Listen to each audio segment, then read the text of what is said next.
Bienvenue sur la chaîne Le Mental Parfait. Aujourd'hui, un contenu légèrement différent par rapport à ce qui est fait habituellement, où je vous donnerai 10 conseils pour pouvoir vivre un peu plus dans le moment présent et un peu moins dans sa tête. Je vous demande de mettre un pouce vers le haut pour soutenir la chaîne et de vous abonner si ce n'est pas déjà fait bien sûr, afin de pouvoir avoir plus de contenu. Je vous souhaite une bonne écoute. En 1, pratiquez la pleine conscience. La pleine conscience consiste à porter son attention de manière intentionnelle sur le moment présent sans jugement. Des exercices de respiration, de méditation ou simplement porter attention à vos sensations peuvent aider à ramener votre esprit dans le moment présent. Donc prenez quelques minutes chaque jour pour vous asseoir confortablement, fermez les yeux et concentrez-vous pleinement sur votre respiration. Laissez les pensées venir et partir sans vous y attacher. Dans mon cas, j'ai aussi une technique simple qui consiste à toucher mon palais avec ma langue afin de directement revenir au moment présent. Je sais que pour certains ou certaines, ce sera tout simplement de se toucher les doigts, de respirer profondément. Tout cela pour dire qu'il n'y a pas vraiment de technique précise, à chacun de développer la sienne tant que l'effet escompté est au rendez-vous, à savoir vivre dans le moment présent, revenir et rester ancré dans le moment présent. En 2, et ce conseil s'adresse surtout aux bêtes de contrôle, le control freak, lâchez prise sur le contrôle. Acceptez que certaines choses échappent à votre contrôle. Apprenez à reconnaître ce que vous pouvez changer et ce que vous ne pouvez pas changer. Et concentrez-vous sur les choses sur lesquelles vous avez du pouvoir. Si vous êtes coincé par exemple dans un embouteillage et que cela vous agace, reconnaissez que vous ne pouvez pas contrôler le trafic, mais vous pouvez contrôler votre réaction. Mettez de la musique relaxante si vous le pouvez et utilisez ce temps pour écouter un podcast inspirant ou audiobook ou autre, tant que vous mettez à profit ce temps pour quelque chose qui vous avance. En 3, faire de l'exercice physique. L'exercice peut aider à détourner l'attention de l'esprit, à fortifier votre mental et à libérer des endorphines. Donc cela vous permettra d'améliorer votre humeur, de réduire l'anxiété ainsi que votre niveau de stress. Donc engagez-vous dans une activité physique que vous aimez ou pour laquelle vous avez un minimum d'intérêt, que ce soit la marche, la course, le yoga, la danse, la boxe. Et même si vous ne pouvez pas en faire en club ou en salle de sport, prenez du temps chez vous pour pouvoir faire une petite heure de sport, un jour sur 2, sur 3. Trouver son rythme, c'est important en fonction de qui on est. Pour certains, ils n'auront pas de mal à se lever à 5 heures du matin pour pouvoir faire leur jogging tous les jours.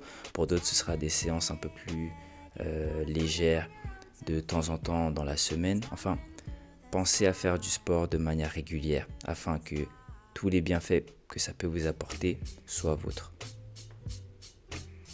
En 4, impliquez-vous dans des activités artistiques ou créatives.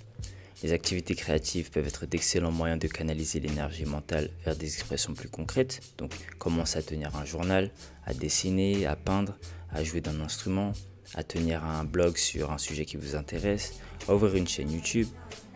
Vous pouvez trouver un tas d'activités, mais le but, c'est que ces activités-là vous détournent de la surréflexion et donc vous permettent de vivre un peu plus dans le moment présent, de faire des choses dans le présent et un peu moins dans la tête. En 5, fixez des limites aux pensées négatives. Si vous trouvez que votre esprit est submergé par des pensées négatives, fixez des limites de temps pour y réfléchir. Une fois ce temps écoulé, forcez-vous à vous concentrer sur des pensées plus positives ou sur des actions plus constructives comme on l'a vu plus tôt. Par exemple, et c'est mon cas, je m'accorde 10 minutes de temps à autre pour réfléchir à mes préoccupations ou on va dire pour me défouler si effectivement j'ai des pensées négatives que je dois faire circuler ou faire passer. Mais une fois ce temps écoulé, je tourne mon attention vers les solutions aux problèmes. Je ne reste pas que sur le problème parce que ça ne me servira à rien en définitive et trouver des solutions pour s'en sortir, c'est ce qu'il y a de plus important. Donc, une fois ce temps écoulé, je détourne mon attention vers les solutions et je pense plus positif. C'est plus important, penser positif. Se forcer à le faire aussi, même si c'est simple à dire, un peu moins faire. Se forcer à penser positif, ça vous apportera que du bien. En 6, pratiquez la gratitude. Prenez l'habitude de noter chaque jour quelques éléments pour lesquels vous êtes reconnaissant, de les noter ou de les dire. Cela vous permettra en fait de recentrer votre attention vers les aspects positifs de votre vie. Donc que ce soit au lever ou avant de vous coucher ou un moment dans la journée où vous y pensez tout simplement. Notez ou dites 1, 2 ou 3 choses en fonction de ce que vous avez en tête pour lesquelles vous êtes reconnaissant aujourd'hui. Ça peut être tout simplement un toit au-dessus de la tête, à manger, que vous soyez en vie tout simplement, que vous puissiez avoir le souffle de vie aujourd'hui, qu'un collègue ou un ami ou une connaissance ou un étranger vous ait fait un compliment, aussi simple que ça. Mais pratiquez la gratitude. En 7, connectez-vous avec vos sens. Alors celui-ci, je viens de le rajouter pour compléter et développer le premier conseil que je vous avais donné. Mais lorsque vous vous sentez submergé par des pensées, essayez de vous reconnecter avec vos sens. Donc, concentrez-vous sur ce que vous pouvez voir, entendre, toucher, goûter et sentir dans le moment présent. Lorsque vous vous sentez submergé par le stress, par exemple, prenez une pause. Asseyez-vous confortablement, fermez les yeux et concentrez-vous sur votre respiration. Prenez note des sensations physiques, du son qui vous entoure et de l'odeur ambiante.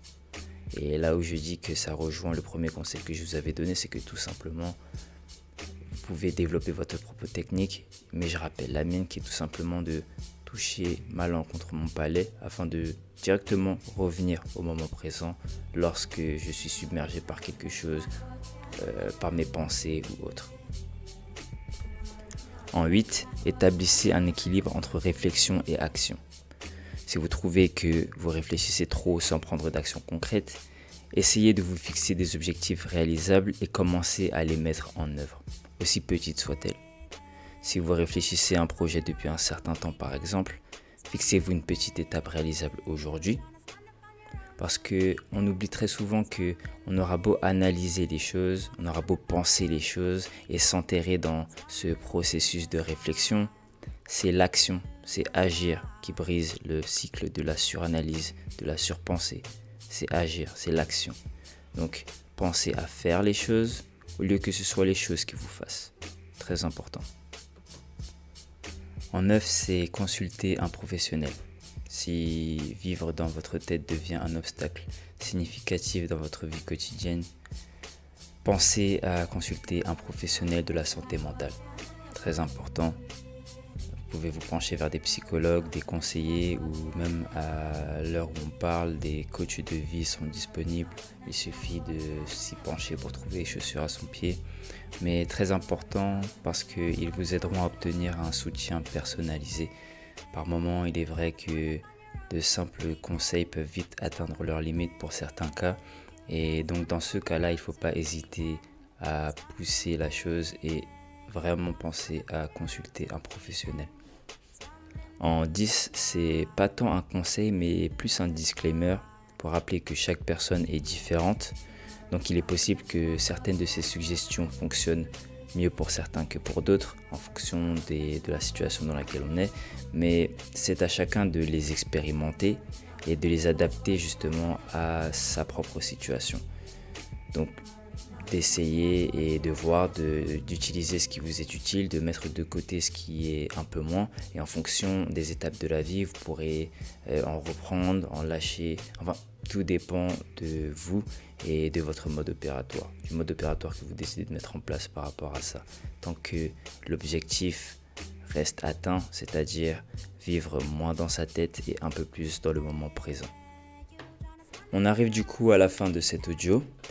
Donc n'hésitez pas à laisser en commentaire si jamais vous souhaiteriez ajouter de la matière à ce qui a été dit aujourd'hui, un conseil vous étant propre par rapport à la problématique posée dans cette vidéo-là. Et n'oubliez pas en attendant le prochain audio que le savoir n'est rien sans la compréhension, qui n'est lui-même rien sans l'application. Au plaisir de vous revoir bientôt sur la chaîne Le Mental Parfait. Perfect.